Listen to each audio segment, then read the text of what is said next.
packed meeting. We have a lot to discuss this evening for our EAG meeting here in April.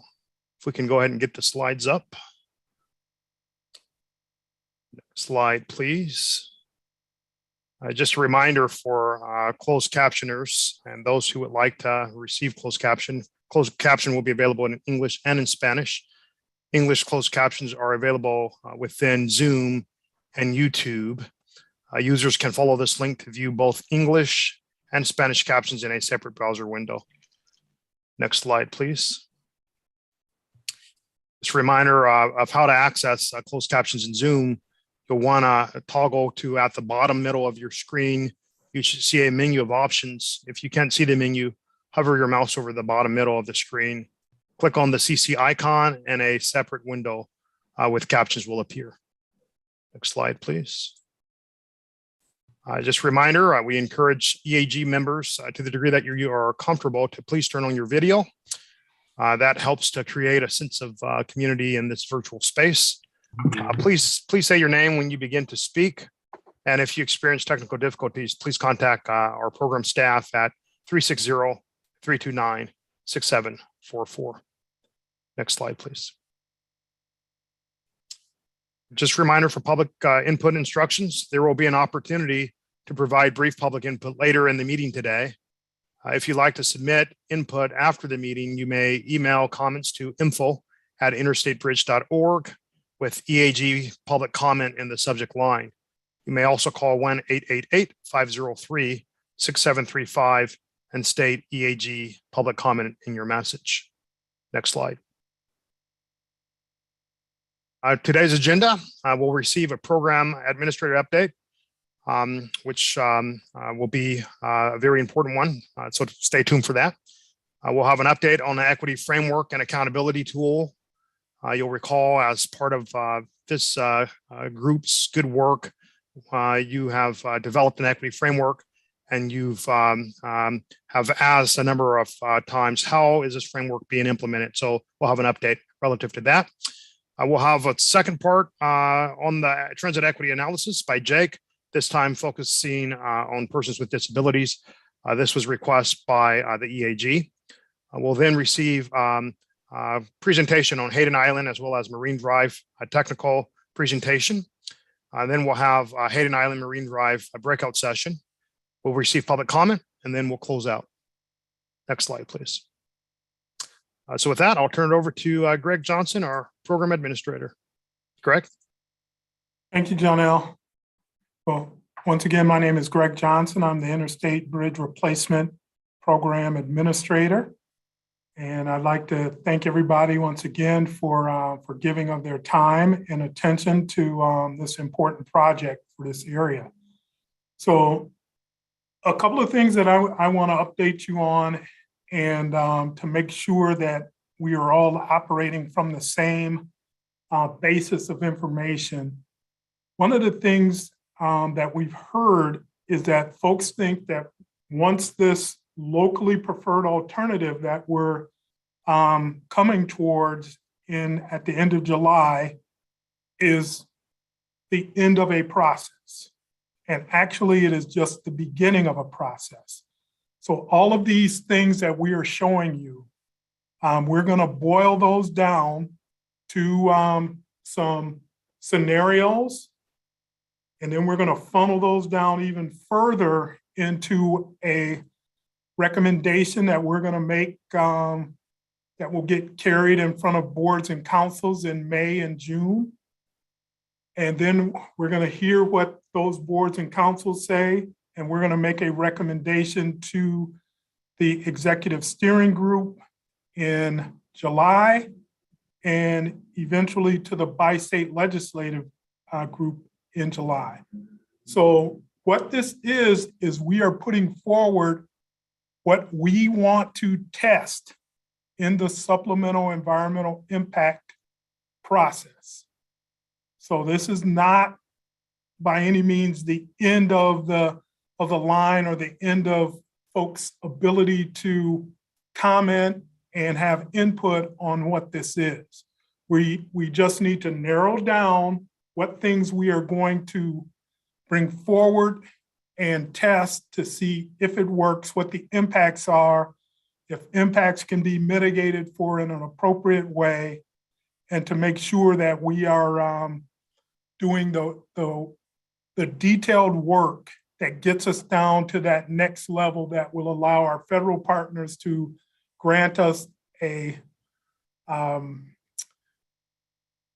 record of decision, an amended record of decision late in 2023. So we have another year and a half of looking in more detail at what we're doing. And we're going to be asking the Equity Advisory Group to come along with us on that journey during that time period.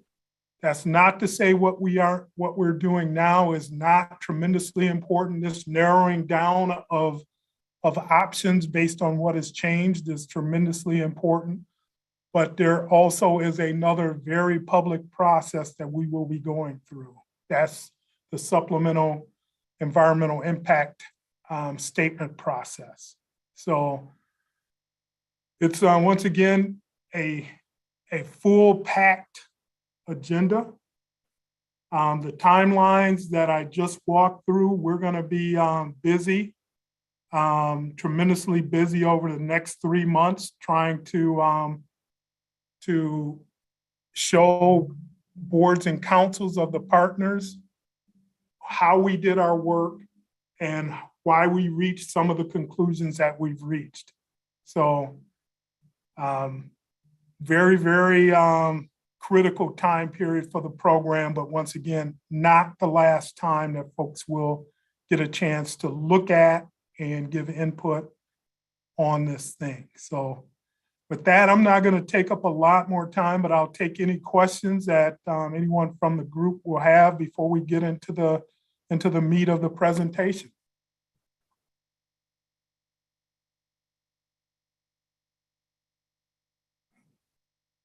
Either I did a tremendous job of explaining that or Sabrina. Tremendous job, yes. This is Sabrina with Metro. I just wanted to know, or wanted to see if you could talk a little bit about, my understanding is there's 2 executive steering committee meetings this month, and just like what are the immediate kind of decision points, or what are they going to be talking about this month following this meeting? Our next executive steering group meeting, or ESG meeting, is April 7th, this Thursday. So we will be walking them through the Hayden Island because we did not get a chance to go over that at the last ESG. We will also be walking them through the bulk of the analysis that we've done on auxiliary lanes. So we have 3 hours scheduled with them to walk them through. Our next meeting with ESG is scheduled for the 21st of April. And at that meeting, we will be laying out different scenarios of how this program can go forward. And we'll be asking them to react to those scenarios with the intent of narrowing these scenarios down in early May to have that conversation and put in front of them our recommendation of what we want to move forward to test in the supplemental environmental impact statement process. So going to be busy, but that's what we have scheduled for them. And you guys will be right along with those groups following in sequence to get those the scenarios that we have that we're going to put forward. And then you guys will also receive what our recommendations are so you can react to those things in real time as we are laying them out for the other groups. Great. So Sabrina, hopefully that answered your question. Yes, tremendous. Thank you. You're welcome. Anyone else?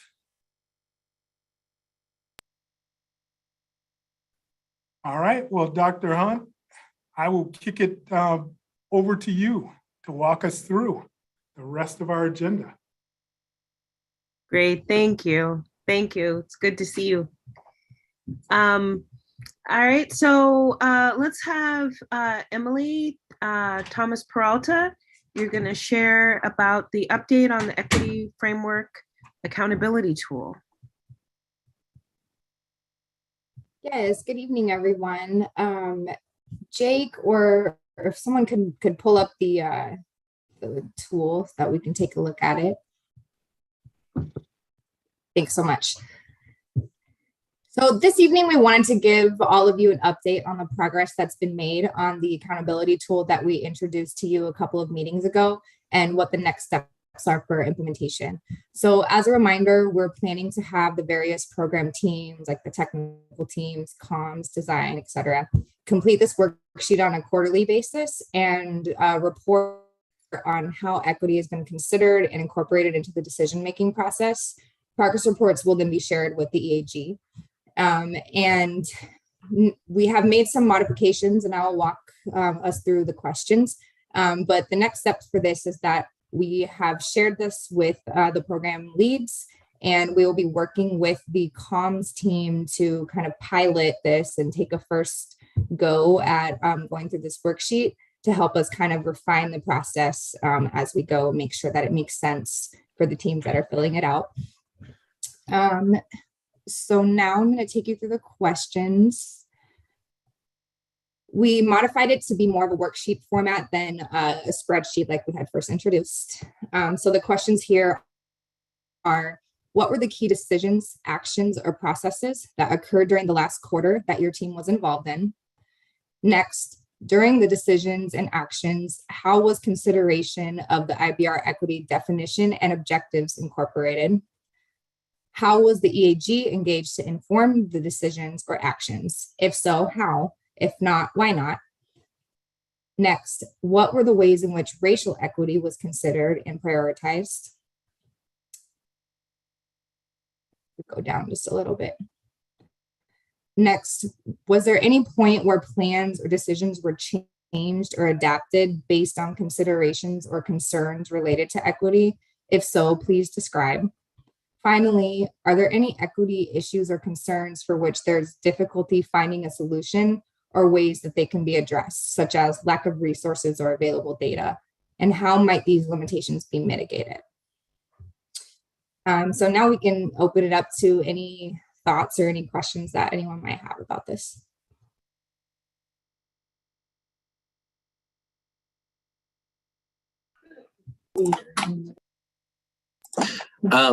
And one thing that maybe you did mention, Emily, but we are going to be having the different areas of the program report on these monthly, provide this monthly, or sorry, quarterly.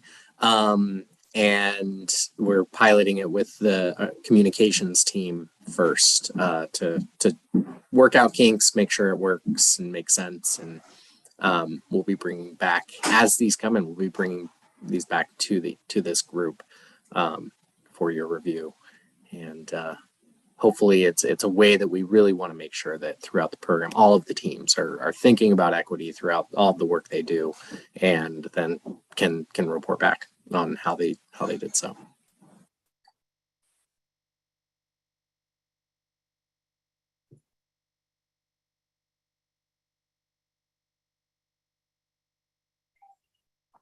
Any other questions or concerns or comments related to this tool? Yes, Albert. Thank you. So one of the questions that I had was, this is set up in sort of a qualitative way. I was wondering how are these answers being assessed over per quarter? This is repeated every quarter, correct?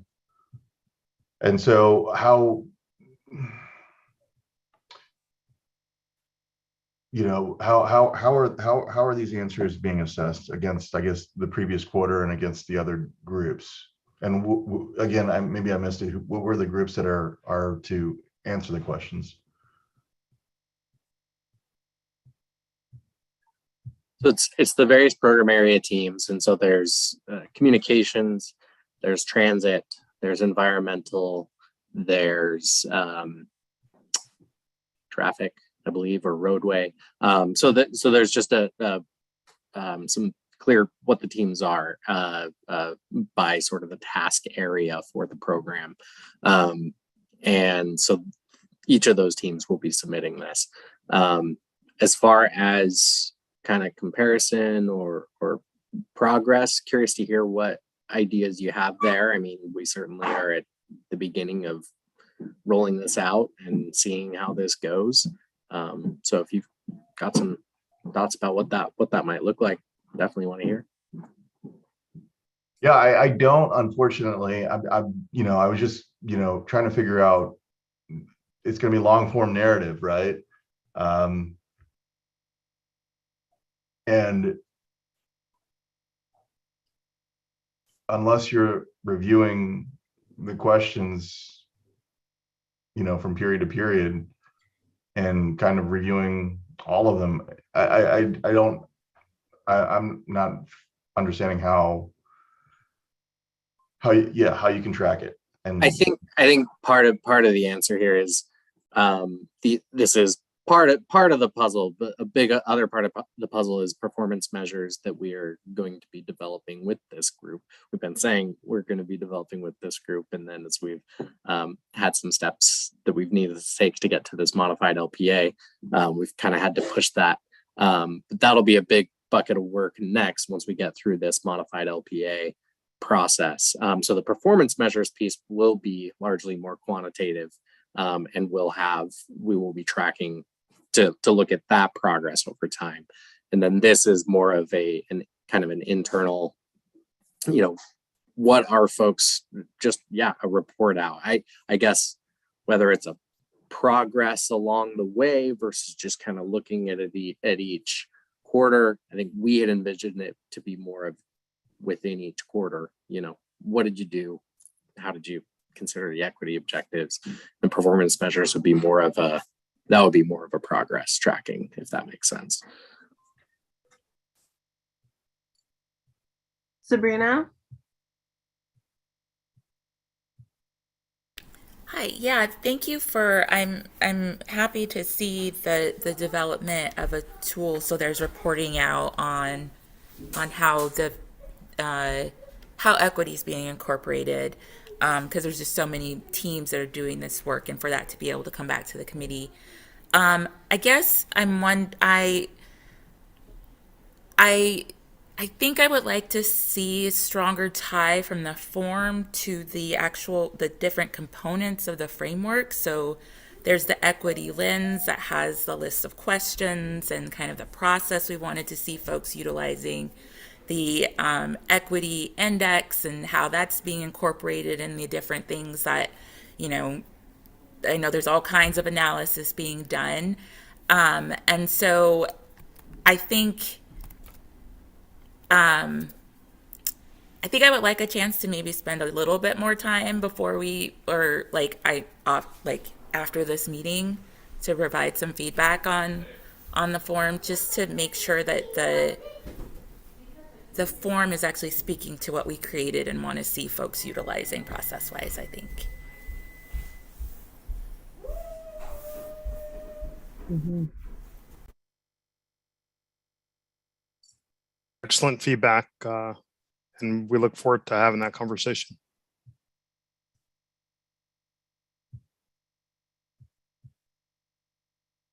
Yeah, so a need for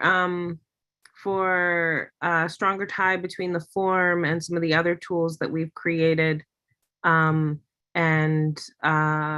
then a question around how to assess this qualitative data, and what are the and that, I think this question around like metrics, really, because that's how we get the closer to that's how we get numbers. Yeah. So, and then Jake, we get to look at this again collectively in when do we do that?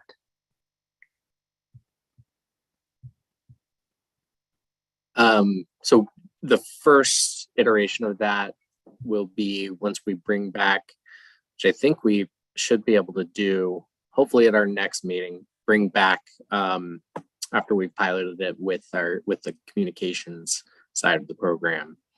And so we can kind of see what that looks like. But I think it sounds like now, after saying that and then thinking about the feedback that we've gotten here, sounds like we could make some updates to the tool first, actually, before doing that, and to have it be more in line with the equity framework. There, we did what we didn't include here was an accompanying guide for folks to use, just a one-pager that actually outlines the equity objectives, has more detailed instructions of like the purpose of this and what we're kind of talking about when we're saying, the activities and decisions that you did over the last quarter. So a little bit more guidance there that we'll provide to folks. But yeah, the idea would be quarterly. We come back, we share, and get your thoughts. If I can just add something on that, I think that also, we envisioned that kind of iterative process of us bringing back the results to the EAG as part of a way to track the progress as well. Because, as we continue to report this and get all of your feedback, that will also help give us, your perspective on, how we've been doing and what are some improvements that can be made and how we're incorporating your feedback into all of that. So we definitely envision that iterative process being another way that we can assess, this going forward.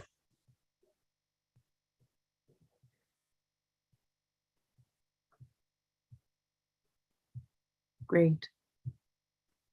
All right. So, any other thoughts, questions, feedback related to this?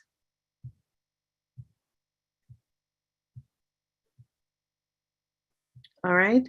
Also, please send along any other thoughts, questions, feedback as they arise. Please send as emails. Much appreciation.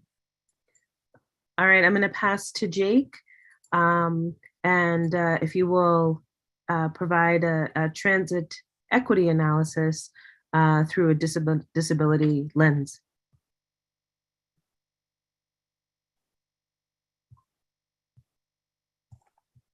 Absolutely. So let me pull this up again.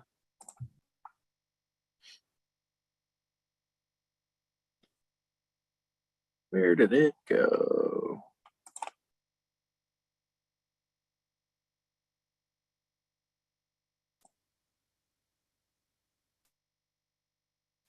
All right. So you'll recall from a couple meetings ago, I went through a pretty, whoops, sorry about that. Gotta get to where I'm starting here.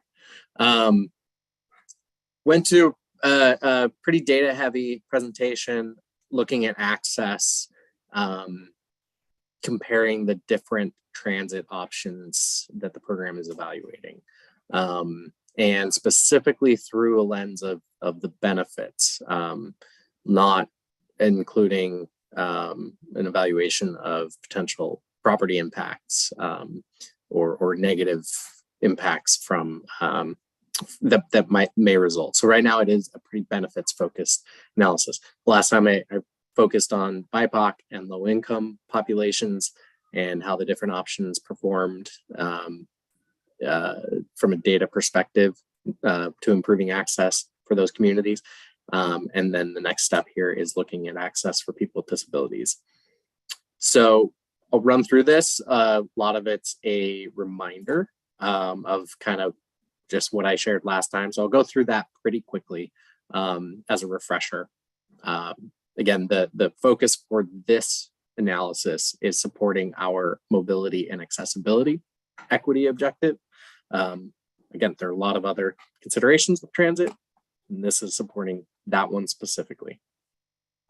There are two components to this. One is looking at populations living around the stations within a half-mile walk, and saying, do some of those stations or some of those transit alignments appear to serve residents with disabilities better than others, have more people essentially living within proximity of the station. And then the second type of analysis is looking at access to jobs and to what degree that access might improve amongst the different transit options and between comparing people with disabilities and folks without disabilities. We use jobs because it's a proxy for not just employment, but services, like where people access services. Those services require people to be employed to provide them. So it is not a perfect proxy for access to all things, but it's a pretty good one that encompasses quite a bit. Caveats, we love caveats. So this is an analysis of potential walking and rolling access mobility benefits from the different high capacity investment options. It's one component of our commitment, this analysis is.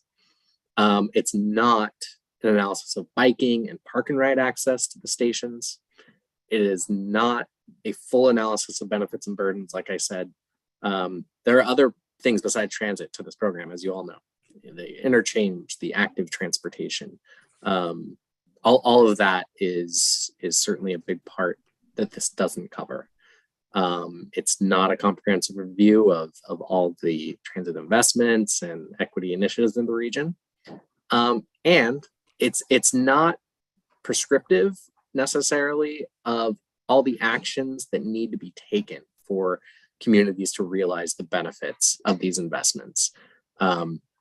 There's a lot that needs to be done, in particular, as we talk about, say, gentrification and displacement, to ensure that the communities we're focused on from an equity perspective actually benefit from the transit investments. So given all that, again, this is a review, but I'll walk through it.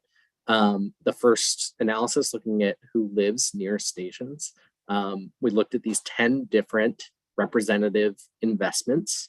Some of them are light rail, some of them are bus rapid transit, and then one of them has both light rail for half of it and then bus rapid transit for the other half. And those are shown kind of here on this map, color coded, where the yellow is this yellow line, green, green, blue, blue, purple, purple. Explained this last time. Again, walk sheds is where people can actually walk within a half mile of the station. They're shaped that way because you can't just walk a half mile in any direction. There are barriers to being able to do that. Freeway or places where there aren't roads or sidewalks. So we looked at the actual area where people can walk in theory. So the results of this first look at where people are, how many people are living near stations and kind of what the makeup is in terms of percentage of people with disabilities. We found very similar results as when we were looking at BIPOC and low income residents. It's essentially the more stations, the more people that live by there. This is very much an estimate. There's a lot of analysis, a lot of kind of calculations that have to be done to be able to get this estimate. The data is not perfect, especially for disability data. It's even less granular than when we are looking at low income and communities of color. Just a quirk of the census of the American Community Survey.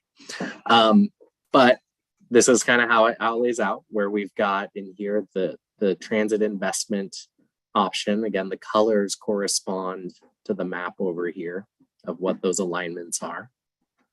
And we have the number of stations that would be included in there. The estimated number of people with disabilities who live within a half mile walk or rolling distance, and the estimated percentage of the population in those areas that are people with disabilities. One thing that we've really has really stood out as we've done demographic analysis on this project is that this our corridor has a really high percentage of people with disabilities, higher than we would expect given the regional average. So, and that really stands out when we look at the populations around the station. It says 20 to 25% of the population. Again, with the caveats of the data not being perfect, but it's a pretty significant percentage. If we look at our region as a whole, that's closer to like 11% people reporting having a physical or mental disability. But so just as a rough kind of comparison, we see that this is kind of how it shakes out in terms of the number of people with disabilities that live near the stations. It's pretty consistent with what we found when we were looking at BIPOC and low-income populations. So a couple takeaways here: longer transit alignments with more stations generally equal more residents within a half-mile walk, and that is true for the total population and people with disabilities. And the investments appear to be pretty similar in terms of the percentage of those communities served that have a disability. Again, that 20 to 25% range. So the second type of analysis here about the access to jobs. This methodology, as a reminder, we use a model that uses jobs projected in 2045, but we have to use current demographics. We don't have projected demographic data at the level we would need to do an analysis that does both in 2045. That's a limitation because we don't really know what it's going to look like, what these communities will look like in 2045. And again, back to that issue of this does not talk about the actions we would need to take for people to be able to stay in place and be able to access transit investments that are made. So use a baseline of what the network would look like in 2045 as we project right now, given planned investments, things that are under construction. This includes like C-Trans Vine, bus rapid transit routes. The travel time we look at includes walking and riding transit, which includes transfers. And what I'm showing here is access to jobs for residents of the IBR program area, both sides of the river. Want to emphasize, and this speaks back to the need to be conscious of our strategies that we will be enacting along with any transit investment. The City of Vancouver has done a lot to support their transit investments to be as equitable as possible. And this map shows a few things. It shows areas of employment that they analyzed. It shows major destinations, and it shows kind of an equity index thing where it's the darker the color, generally the greater concentrations of communities, equity priority communities. So if done intentionally and focused on complementary strategies to transit, that is how we really strive towards the outcomes we're looking to accomplish from an equity perspective. This map shows a baseline of the projected transit network, like I mentioned, in 2045. Darker areas means if you start there, you can access more jobs, in this case, within 45 minutes. I don't think I need to, it's just a review of what the methodology is. Same with this, showing the equity index map and what our program area looks like. And this is the area that we're measuring access from. So results-wise, we also found a very similar, it was very similar findings to what we found when looking at access for BIPOC and low-income community members. In that if you look at this table and see the increase, let me back up. I'll talk through the table just a sec. So under this no build in 2045, we're projecting that within 45 minutes, residents of the program area would have access to about 24,500 jobs via transit. Those without disability, on average, based on where folks live, would have access to about 24,000 jobs. So a little bit better access as a baseline for people with disabilities. Then we're showing these columns what the increase is with these different transit investments. So with the Columbia River crossing and the solution they identified there that went through downtown Vancouver and to Clark College, it had an increase of about 20,000 jobs if we were to enact that. An increase of about 20,000 jobs within 45 minutes by transit. That's an 83% increase. Now, the LPA, since that didn't since that didn't occur, that project did not go through, CTRAN did build their bus rapid transit system to serve downtown Vancouver. So that is part of the reason why in looking at options, transit investment options as part of this program, the ones that seem to be rising to the top, we don't want to duplicate that service. So as we go down, I'll share the conclusions on the next slide or the next couple of slides, but you can see kind of the relative degree of difference of how these different investments might improve access to jobs via transit. So if we look at, say, option E, a bus rapid transit that goes all the way from Expo Center up to Higgins Bowl, it would increase jobs access within 45 minutes by 20% for people with disabilities, also by 20% for people without disabilities. One thing that that I'll want to point out is the comparisons. You want to compare between the rows here, where the degree of increase is shown, but then across the columns. So we can, when you compare people with disabilities as well as not. And in all of these cases, as I'll reiterate later, the access improvements are at least as good, if not better, for people with disabilities, according to our analysis here. This shows the same type of analysis, but for transit trips that are 60 minutes during the midday. It's a similar story, but just a greater baseline of the number of jobs. Makes sense. You can reach more jobs with more time on transit. And then the degree of increase is pretty similar, whether we're looking at 60 minutes versus 40 minutes, at least as far as how the different options compare. All right, so takeaways, the LRT investments, light rail, appear to provide a greater benefit within those time frames than the bus rapid transit options.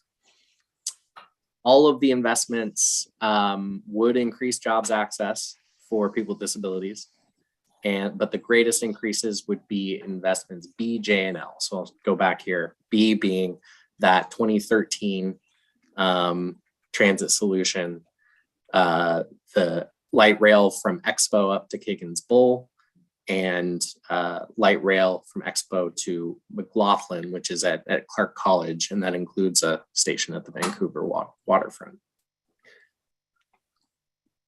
And then all investments would increase jobs access for program area residents as much or more than residents without disabilities on average.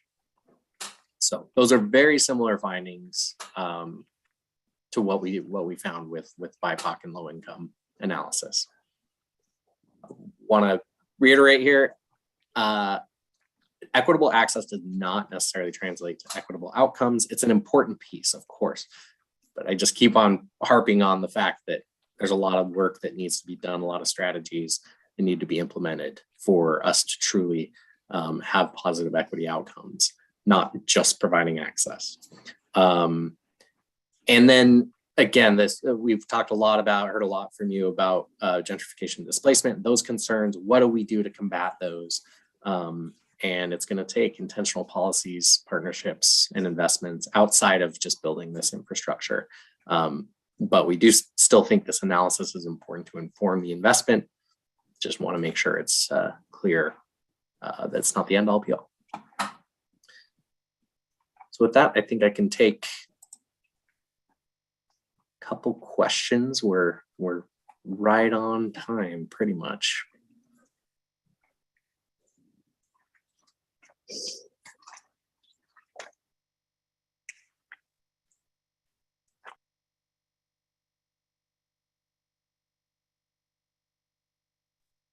You can tell when Meg and Lily aren't here. Yeah. I would have expected to see them, and Steve.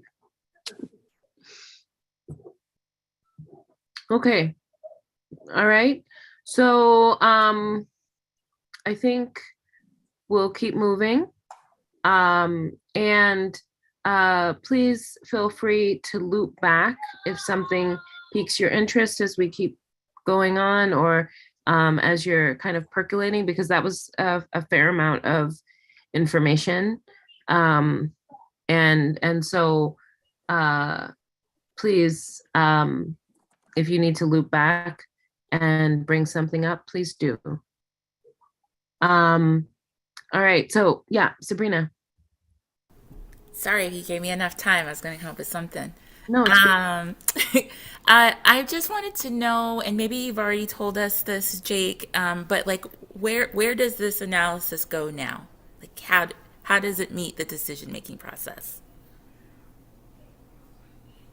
I think a couple things. One, it's part of the broader analysis of there's a lot of factors, playing into the transit decision. I think there were like 17 different kind of measures and metrics as the program winnows down options. And it's to inform partners, it's to inform our internal options or scenarios that we're rolling out. But Greg, I see you came off mute, and I think you can probably speak to it better than I can. Yeah, I was just going to say that, Sabrina, this is a data point amongst a number of different data points that will help drive a recommendation. So it is an important analysis that was done by Jake and the team. And but there are a number of other data points that also have to come into play as we look at what's going to be the ultimate recommendation as we move forward. So it is a part of a bigger puzzle.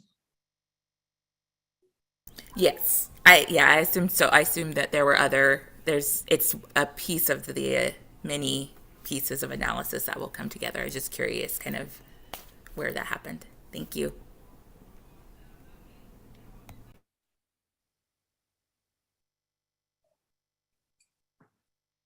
All right, so I think let's bring in Brad now to talk about the Hayden Island and Marine Drive.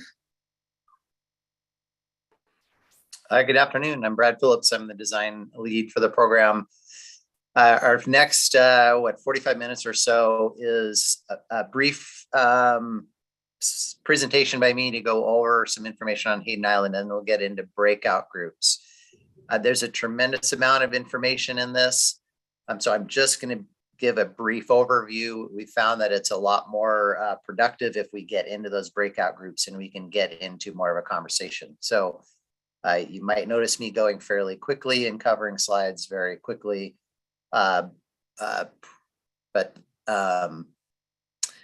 We'll be able to answer more of your questions as we get into the breakout groups. So we've been looking at quite a few design options for Hayden Island, starting off with identifying what changes did occur from 2013, and therefore how should we modify what was looked at previously. We've been looking at a variety of options that we call a full, partial, and no interchange options. And when we use that terminology, we're really talking about what's occurring on Hayden Island itself. We're going to show you options that include both Marine Drive and Hayden Island. There's always a full interchange at Marine Drive. A full interchange on Hayden Island would be 4 ramps, 1 in each direction. A partial will be 2. And no interchange is everything goes through Marine Drive. Again, we'll show pictures of some of these that we're looking at. Just wanted to make sure everybody's understanding my terminology. We've looked at screening to evaluate these design options in comparison to one another. And through the analysis that we've done, we've looked at 5 options plus the LPA, but through this analysis, we've gotten down to focusing on a new option 1, full interchange, and option 5, a partial interchange. Next slide. So the changes since 2013, the picture that you see is the design that was from 2013. It was a full interchange on Hayden Island, as well as the full interchange on Marine Drive. There's increased off-ramp traffic volumes on Marine Drive. There's changes to different businesses in the corridor. Port of Portland is they used to be thinking about doing an expansion onto Hayden Island. They're not anymore. North Portland Harbor, which is in the center of the screen on the graphic, in 2013, that structure was being reused and a seismic retrofit. And the changes 10 years later and more aging of the structure, we're recommending replacing the North Portland Harbor Bridge. And then the city and the Corps of Engineers is doing a levee improvement project on the north shore of North Portland. And how does our program have to interact with those levee improvements? So as we look at these designs, all of our options do include replacement of the North Portland Harbor Bridge. They all have a local access bridge between North Portland and Hayden Island. They all have that cursor, don't follow that cursor. It's on the upper side on this graphic. My bad. The bridge on the top side. And then they all include pedestrian connections that connect between North Portland and Vancouver waterfront, connecting the regional trails together. And they all include the extension, high capacity transit with specifically a station on Hayden Island. Next slide.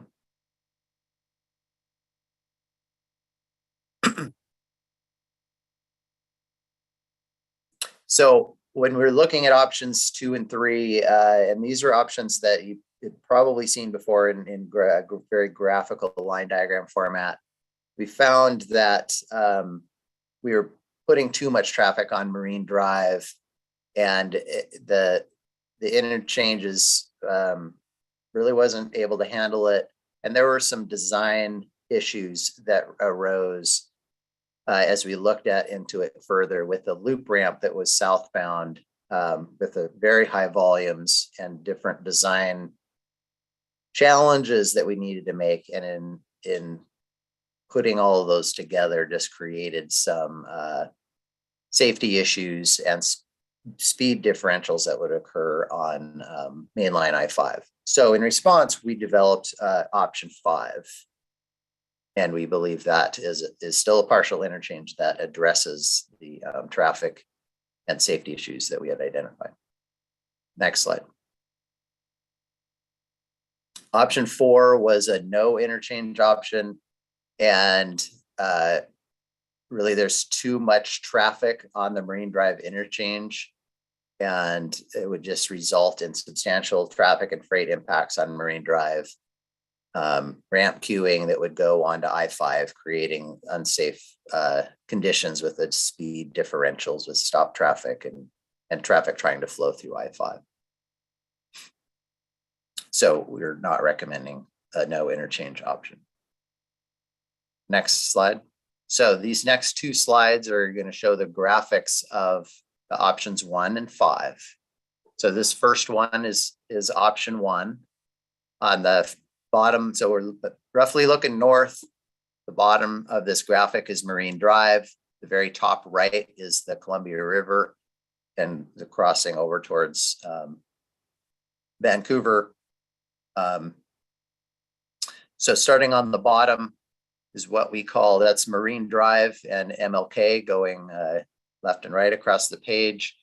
That is an interchange configuration called a single point, and that provides the full interchange on Marine Drive, all 4 ramps, 2 going northbound, 2 going southbound is a typical interchange configuration.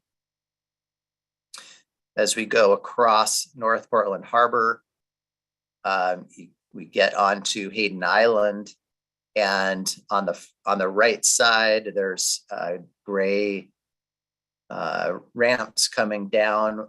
So if you were going up from the Portland side to Hayden Island, your ramps would access to North Hayden Island Drive. In this view, you can see the northbound direction, but on the opposite side, it would be similar coming south. If you're coming from Washington, you would come off a ramp and get to North Jansen Drive. And again, opposite of that in the other direction. Well, that would have been the wrong direction. I would have been going from Hayden Island to Washington, starting on Jansen Drive, of what you can see in the photo. There's on the left side over North Portland Harbor, there's a note that says a West Arterial Bridge, and that is a local bridge connection that connects an extension of Expo Road and Pier 99 Street to get onto Hayden Island. And that would be an ability for local users to get directly between North Portland and Hayden Island without having to get onto I-5. Next to that, there's a yellow line, that is the high capacity transit that is connecting from Expo Station over to North Portland Harbor to a Hayden Island station, and then the transit would continue north under the bridge to Vancouver. And also next to that is the shared use path that comes down and connects to the 40-mile loop at Pier 99 Street and onward towards North Portland Harbor through Delta Park or Expo Road. And again, that shared use path continues under the bridge to Vancouver. So take a look at this before we switch to the next one. You'll look at Marine Drive and get that picture in your head, and look at Hayden Island. And now let's go to the next slide. You'll notice now in option 5 that there's a little bit more complexity shown on Marine Drive and less shown on Hayden Island. In this version, what is this on Hayden Island? We call this the partial interchange because it only has 2 ramps, and those ramps are to and from the Washington side. Similar configuration that if you were on Hayden Island on Jansen Drive, you'd go north up that ramp, continue towards Washington, and similar opposite direction, not just barely shown where his cursor just was. If you were going from the Oregon side, there are 2 ramps underneath the Marine Drive complex that gets down to Pier 99 Street.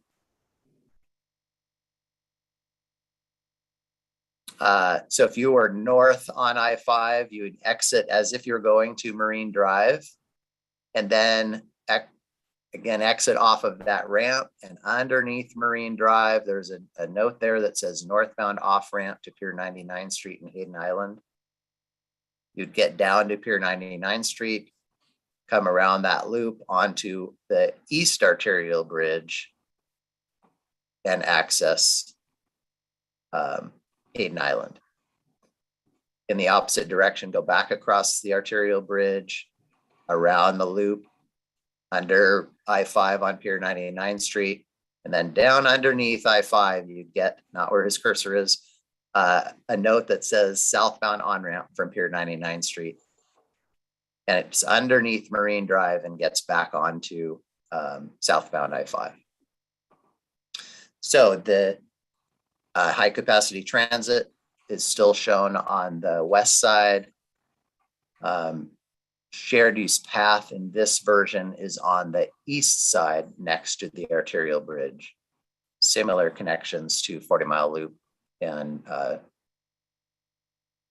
Delta Park and Expo Road connections. So as again, picture in your mind again, Marine Drive and Hayden Island, and go back up a slide just to flip back and forth a little bit and see those differences. It squeezes out on this version on Hayden Island, but a little less complex on Marine Drive. Next slide. Back to the complexity on the Marine Drive, narrow again on Hayden Island. Go ahead and go to the next slide. Next slide. These next few slides, there's a tremendous amount of information in these. Not enough time to go through them, but it shows the summary of the screening that we've done. There's 3 slides in here. This is the 2013 design. We looked at climate, natural environment, built environment, active transportation, transit access, vehicles, freight, cost, and seismic. We've looked at a tremendous number of criteria and summarized them into what you see in here with the notes that is describing the differences between each of these options. If you were to put these side by side, you would see that the notes are trying to distinguish features that are different from each of these. And a resulting rating, there's circles with half circles, quarter circles, full circles. Those are the ratings. In the far right is the legend that says from good open circle to solid circle best. And you can see how we concluded what we think each of these are rated. And then on the right side, looking at how it rates from an equity standpoint and how it rates from a climate standpoint. So this was the 2013 design. The next slide is option 1. And the next slide is option 5. So there's a lot of information in these. Unfortunately, it takes a lot of time to go through these. I would be happy to answer your questions in the breakout groups.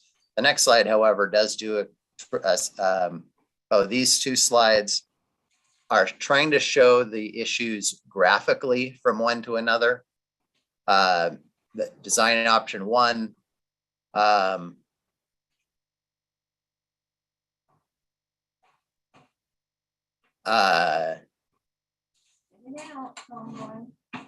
what do I want to say about these? I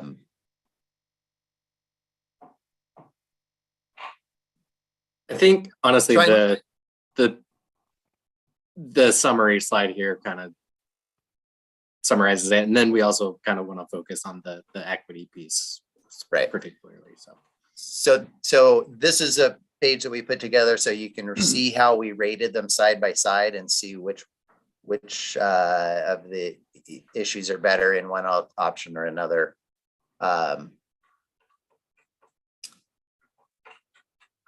I think the biggest thing is what I was trying to get everyone focused on when I was flipping the slides back and forth. Where do the impacts want to be? Do we want them on Hayden Island or do we want them on Marine Drive? Functionally, they're both fairly similar as they're both providing the access, similar access from one to another. Traffic is similar in them. But the impacts are slightly different depending on where you are. So with that, Jake, go ahead and summarize the equity.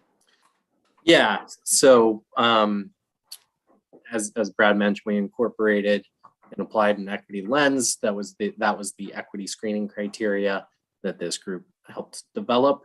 And the way that worked was some of the criteria were specific new criteria that we added as a group, but then there were some that we thought had a direct tie to our equity objectives. And so we considered those to be contributing to this equity scoring. So the the big differences here are really about two things. Let's say three things. So the avoids harm equity objective, we really looked at how do these options impact properties? Are there displacements of floating homes? Are there non-residential building impacts?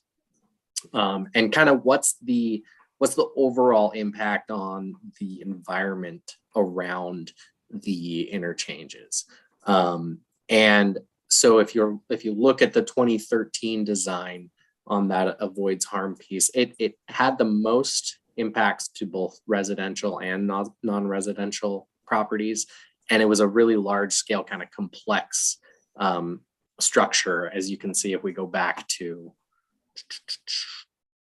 as Brad pointed out, if you can, I guess that's not the LPA, but it's a similar kind of story between option 1 here and option 5. It's where are residential, as in floating homes, impacted? What is the footprint on Hayden Island of the freeway, and what opportunities might that provide for, say, ancillary development or placemaking opportunities? And then perhaps most importantly, the big differentiator on these is around what it does to improve mobility and accessibility in the area. The biggest thing that both design options 1 and 5 do is they provide a new east-west connection with Tomahawk Island Drive. And so there's an additional option to get between both sides of the freeway. That will come with construction of sidewalks and bike lanes to the standards that the city of Portland has for any new construction of streets. So there would be a lot of opportunity there to improve accessibility for all modes. And another piece that we considered was, when crossing, what's the experience of pedestrians? With option 1, it's a little bit longer where you are underneath the freeway. So in thinking about pedestrian comfort and personal safety, it's a little more comfortable because less of a crossing for option 5 because it's a smaller interchange on Hayden Island. So those were essentially the sum up of how we got to, from an equity lens, why option 5 appears to score the highest compared to the full interchange options that seem to be more impactful, a little bit less, in the case of option 1, a little bit less facilitative, if that's a word, of pedestrian movement. And then the 2013 design being the least improvements to accessibility in the area. See that Albert has his hand up. Thanks, Jake. So yeah, when I was taking a look at this, I was unclear for the equity lens. Was it taking a look at the 10 different portions that are listed here, the climate impacts, natural environment, and so on? Was it displacement and construction? Was it use after it's completed, or all of the above in coming to the calculus on equity?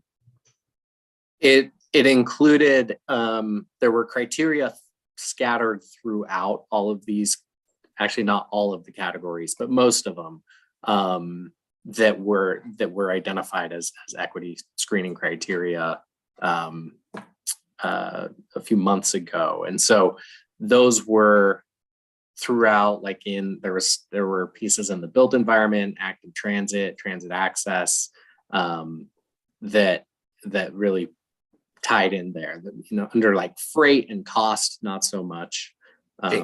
That's basically how it did. Jake, go back up one slide. Sorry, 2 more slides to the screening. In this screening, Under the equity lens, you'll see avoids harm, and there's an AH, community benefits, CB, mobility access, MA. And then within all the notes, you can go down and find what relates to that. So fewer non-residential building impacts is AH. So you can use those keys to then look at those bullets there and see some more specifics about how we were thinking about how equity was different between each of these.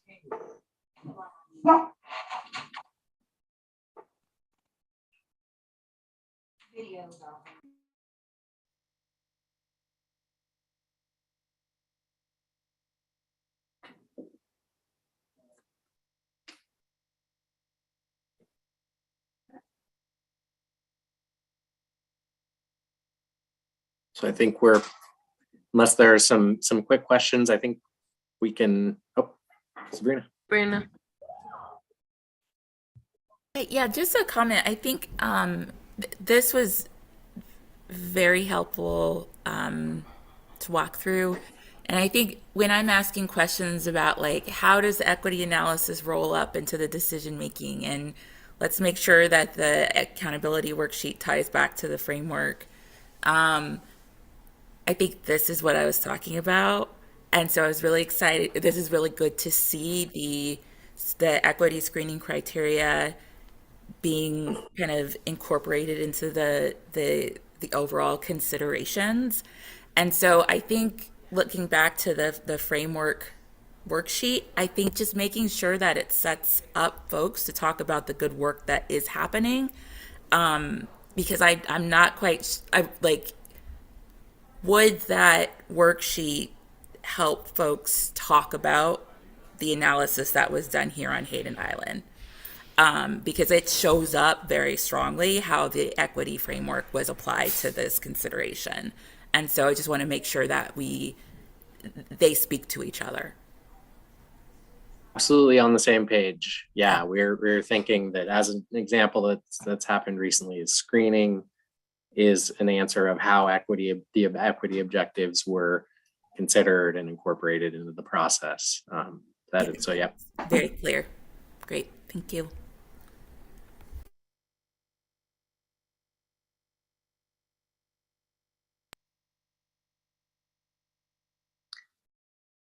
Great. Should we shift into breakouts? And I just want to confirm how long for the breakout. I have 30 minutes scheduled right now for it. I think we're going to keep to our schedule. So 7:05 Okay. is how long we'll go. We'll have Brad as well as Shilpa and Ryan. We'll have them each in a breakout room to help with as there are technical questions, because we know it's so much information. So they'll be there to help with that, and yeah, should be a good discussion. All right, opening those up now. Okay.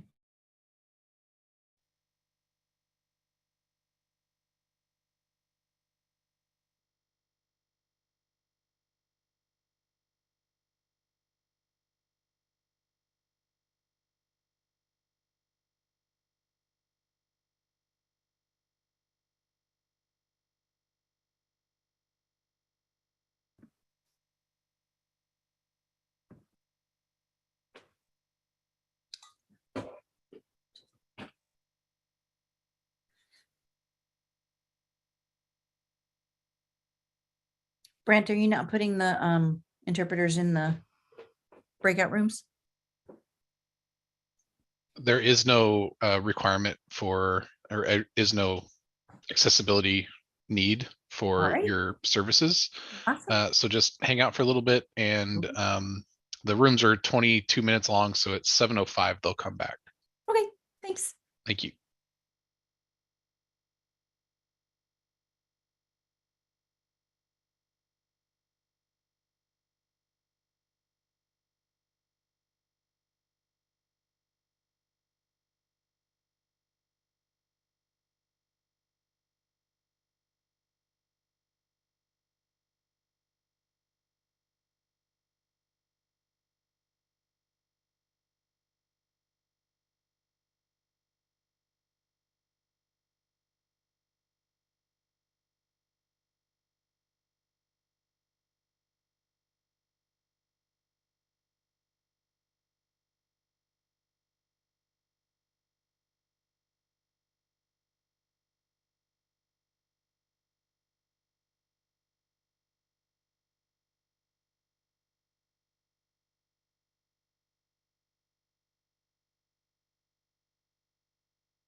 Hi, Millicent. Hi, We Emily. figured it all out. Okay. We know what to do. So we're all just coming back because actually our one of the EAG member apparently stepped away or something for a moment. So Okay. Sounds good. conversation was just amongst team members. So we said we'll come back to it. Little light today on EAG members.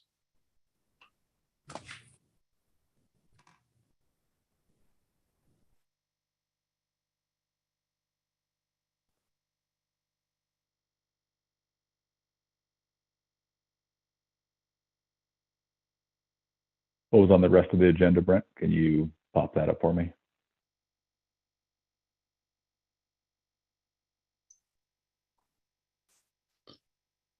We go from the Hayden Island to public comment.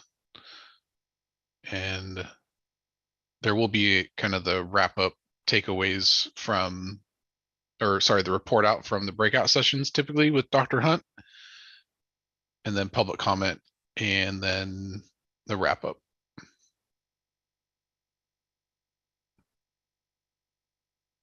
Thank you.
All right, welcome back. Good comment, Sabrina.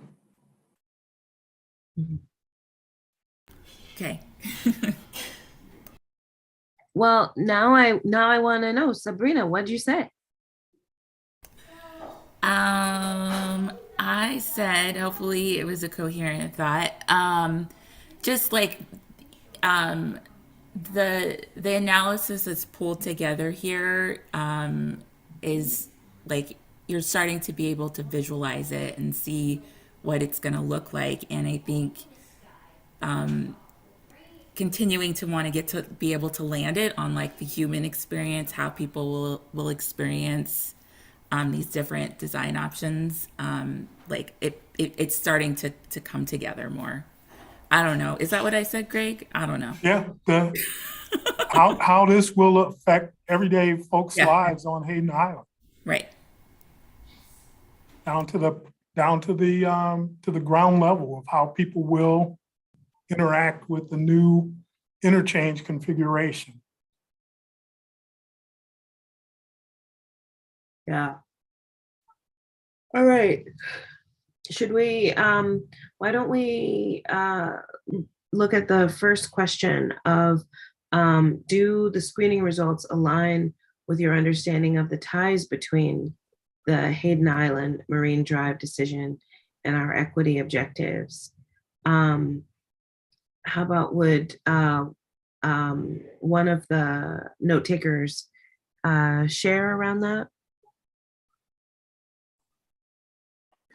So we talked a little bit about this. What I heard that was that both Sabrina and Albert felt that this did demonstrate that we have been incorporating equity into the analysis process. Sabrina made the tie to the framework accountability tool and making sure that this sort of work does get reflected as staff reports on their work incorporating equity.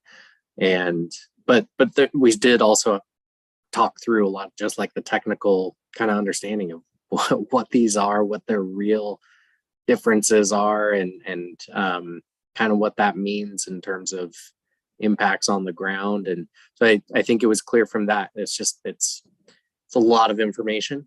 But my impression or initial feedback that I felt from you, Sabrina and Albert, felt like we had done our due diligence, I hope, is a way to put it for now.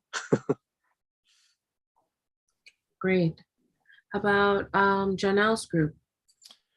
Yes, and we actually did not have any EAG members in our group, so we'll punt to your group, Dr. Hunt. Well, I think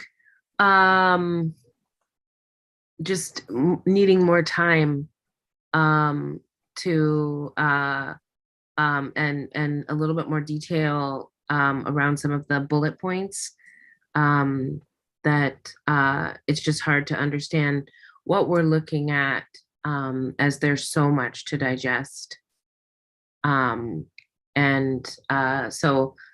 just a bit more time with the options. Yeah, and I think we're gonna talk about them again next week or at our next meeting. It sounds like we should. Sounds like we do need to, and we're missing a lot of folks tonight. Yeah. So. Yeah. So giving people a bit more time to do our homework and sit with this. Yeah. And yeah, that was a big thing that people were thinking about. And around this, what strategies should the IBR program explore to complement the design and construction of these interchanges? Within our group was the question, does one option provide more opportunities for construction work on the project. Meaning, does one option, does it allow for smaller packets of work? Is there one option that leans towards more economic benefits and community benefits? I think from the design team, option 5 may provide more options towards, for example, affordable housing and community benefits development. And all options provide economic benefit and community benefits, but we haven't teased out which option provides more benefit.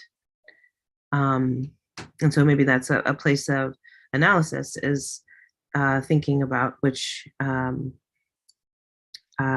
economic benefit of the different actual building of the infrastructure.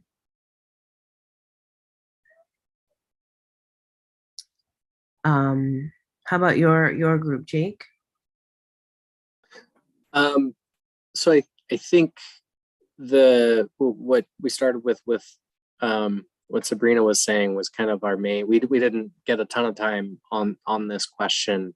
We talked about the complexity of navigating this area, and so how important the signage and wayfinding and all that will be. And in particular, I mean, thinking for me, thinking about the pedestrians navigating underneath and around the area is going to be pedestrians and bicyclists. The signage, will be crucial. But then Sabrina really talked about reminding us to keep in mind, channeling Dr. Nakana to keep in mind the human scale of things, the human impact. What does all this mean for individuals, for community members? Anything you'd like to expand upon there, Sabrina?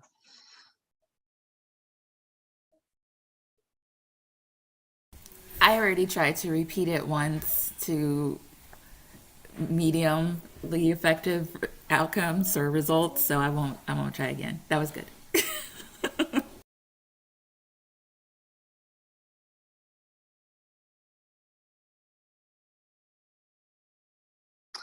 Yeah, so this question of, does bridge replacement create more incentives for development on Hayden Island? And how does that impact these designs?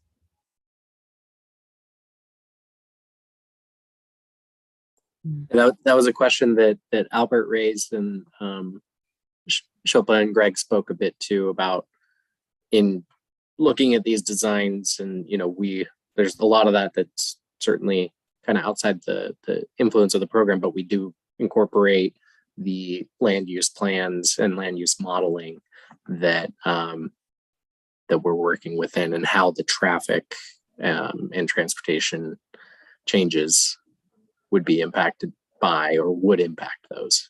It's my understanding. Shilpa, did I? Yeah, you got it.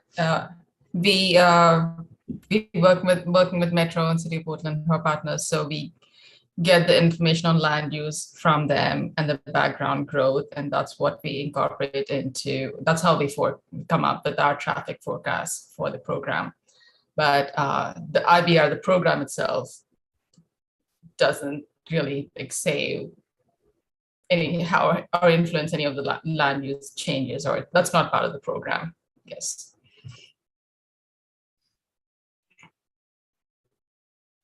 Okay.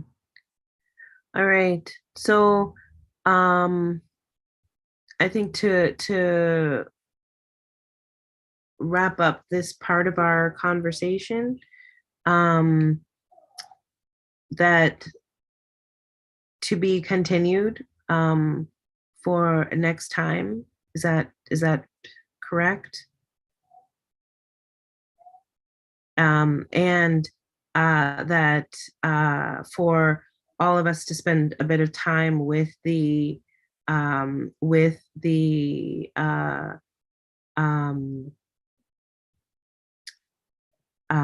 proposed changes and to familiarize ourselves a bit more with it, so that we're able to let it digest and see what percolates from that, what comes when we've had a bit more time, how we digest it then for our next conversation. So before we shift to public comment, any closing thoughts in relation to this to be continued conversation? Great. So let's. Dr. Hunt, if I may just take a moment to just thank, frankly, the EAG for getting us to this point. I know we have thrown a lot of analysis at the EAG this evening, but I don't want us to miss the opportunity to really acknowledge how we have really considered and frankly, how we have embedded equity into our considerations of a mega project. The fact that we're even having this discussion is a credit to the EAG and for pushing the program to do more relative to equity, both in terms of process and outcome. So, again, I hope we've set a new watermark for other projects, but just want to acknowledge all of you for getting us to this point. Yeah, thanks for that. Thanks for that, Jono. Yeah. All right, so let's bring in public comment. So our protocol, comment instructions, to make a verbal comment, to make a live comment via phone, dial 253-215-8782, meeting ID 986-0940-5983, passcode 701376. Dial *9 to raise your hand. The facilitator will call on participants to provide comment. Dial *6 to unmute yourself. Please provide your name and affiliation, and commentators will be given 2 minutes to speak. If we run out of time and you have not had a chance to speak, you can still provide comments after the meeting. Next slide. To submit a comment after the meeting, fill out the comment form on the program website or email your comments to info@interstatebridge.org with EAG Public Comment in the subject line. Call 888-503-6735 and state EAG Public Comment in your message. Written comments need to explicitly say EAG Public Comment in the subject line or in the body of the message for them to be identified and distributed to EAG members. All written comments must be received prior to 48 hours in advance of each upcoming meeting in order to be distributed to advisory group members. Comments received after that point will be distributed to members in advance of their next meeting. Next slide. That's it for the public comment slide. Brent, do we have anyone? We do not have anyone signed up at this point. All right. All right, well, should we move to wrap up? Okay, so let's have 3 takeaways from our time together tonight and our meeting evaluation poll. So 3 takeaways.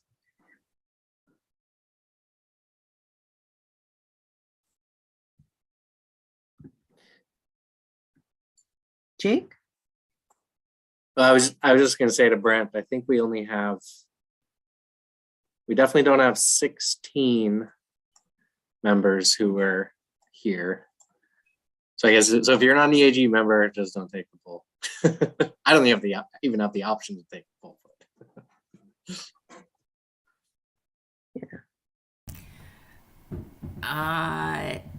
I can say something. I don't like to keep saying things, but my my takeaway when we started this process, I feel like I said something about how I wanted to see that our goal should be to apply an equity analysis to this project at the same level of rigor that we do other types of analysis for these types of projects. And I feel like I started to see that tonight.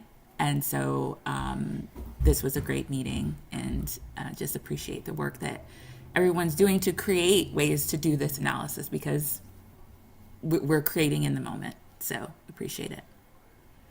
Mhm. And it looks like we do have someone signed up for public comment. Oh, great. Let's hear them. And so Hello? last 46422, would you like to give public comment? Hello, this is David Rowe. Can you hear me? Thank you, David. Go ahead and give your public comment.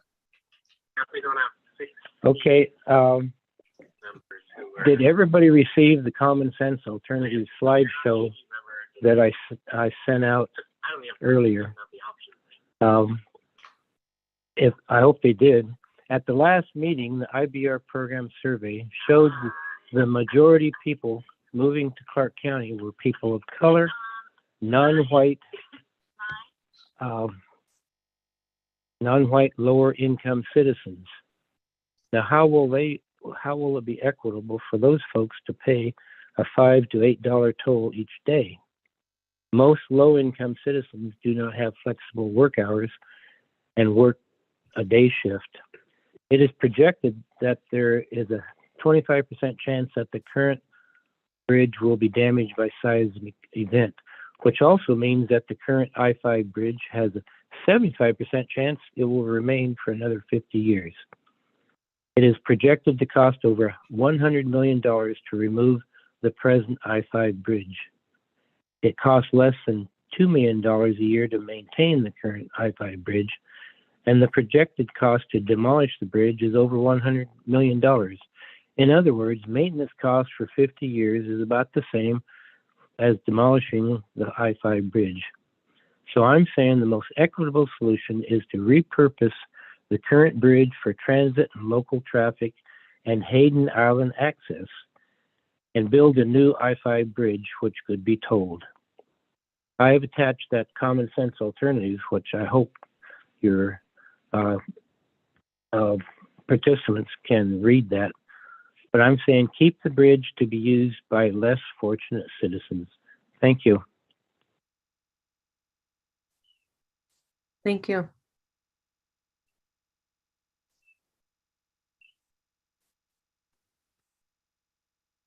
And no other public comment Hello? is signed up at this point. No, okay. Great.